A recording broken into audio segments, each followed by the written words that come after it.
আইছে না মাহি? মাহি কোথায়? নাইছেন কই? যে গতকাল কোথায় ছিলেন? গতকালকে বুঝছি না। তারপরে পরে কেটা? আপনি খালা বিয়া জাঙ্গা পড়া তুইয়া তারপরে পরে কে বলেন?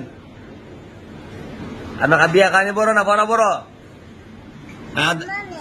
যে আপনার আম্মা নেই, আপনি আমার বললেন না আমি পড়ার যাবো বিয়া যাইতে আপনার কইছেন? কি কইছেন?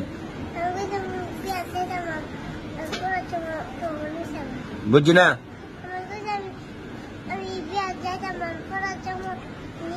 মার খাইব কেডা? পিঠা কে খাই? পিঠা কোন কটা বাড়িতে কন কন যে কেন?